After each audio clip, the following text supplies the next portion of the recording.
बिस्मिल्लाहिर्रहमानिर्रहीम। हमारा जो तख्ती नंबर 5 का सबक चल रहा था वो आज आखिरी सवाल था, वो मैंने आपको आज पढ़ाना है। तो पहला सवाल क्या था कि तनवीन को किस तरीके से पढ़ा जाता है। तो इसका जवाब है तनवीन को गुन्ने के साथ पढ़ा जाता है। अब सवाल यह है कि गुन्ना किसे कहते हैं। तो इसका जवाब था गुन्ना नाक में आवाज़ छुपाने का नाम है। फिर सवाल पैदा होता है कि नाक में कितनी देर आवाज़ छुपाई जाए। तो जवाब है नाक में 1 अलिफ की मिकदार आवाज़ छुपाई जाए।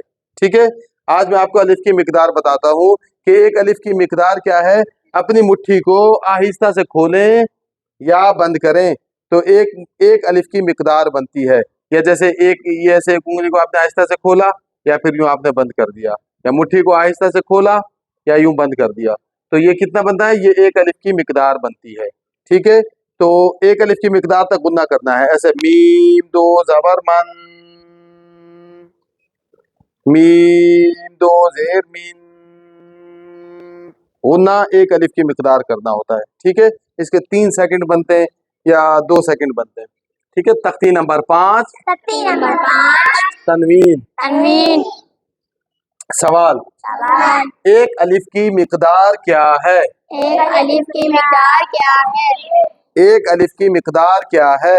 1 अलिफ की मिकदार क्या है। जवाब अपनी मुट्ठी को आहिस्ता से खोलें आहिस्ता से खोलें या बंद करें या बंद करें तो तो 1 अलिफ की मिकदार बनती है।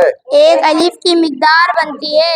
अपनी मुट्ठी को आहिस्ता से खोलें या बंद करें तो 1 अलिफ की मिकदार बनती है।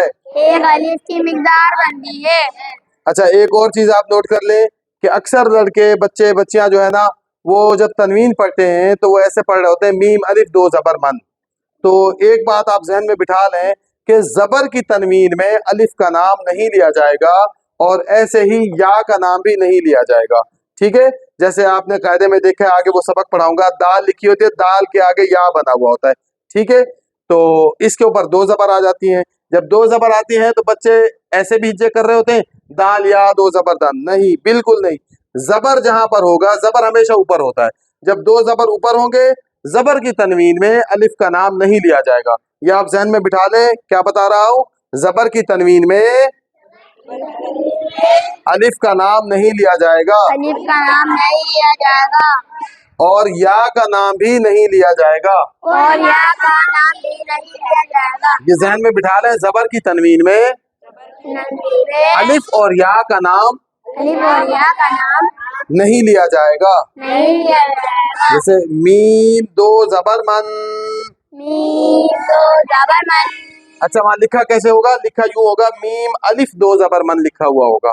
ठीक है, लिखने का तरीका अलग है, पढ़ने का तरीका अलग है। तो आपने कैसे पढ़ना है, मीम अलिफ 2 ज़बर मन नहीं पढ़ना है, आपने ऐसे पढ़ना है, मीम 2 ज़बर मन।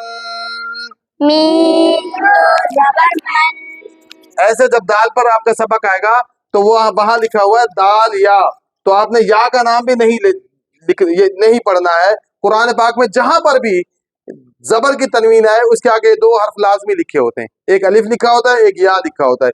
तो इन दोनों का नाम नहीं लेना है। ऐसे ही दाल के साथ या लिखा हुआ होगा तो आपने उसको दाल या 2 ज़बर दन नहीं पढ़ना है, आपने पढ़ना है दाल 2 ज़बर दन। इसको आपने गुन्ने के साथ पढ़ना है अभी फिलहाल। जब हम आगे बढ़ेंगे तो गुन्ने की 4 किस्में हैं, फिर हम उनके अंदर आपको फिर बताएंगे कि ये गुन्ना कौन सा है, गुन्ना इजहार है या इख्फा है या इकलाब है या इदगाम है, ये कौन सा गुन्ना है और इसके पढ़ने का तरीका मुख्तलिफ है, अलग है, वो भी मैं आपको इंशाल्लाह सिखाऊंगा।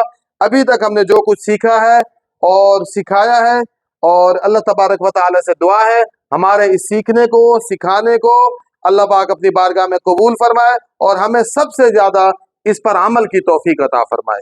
आमीन।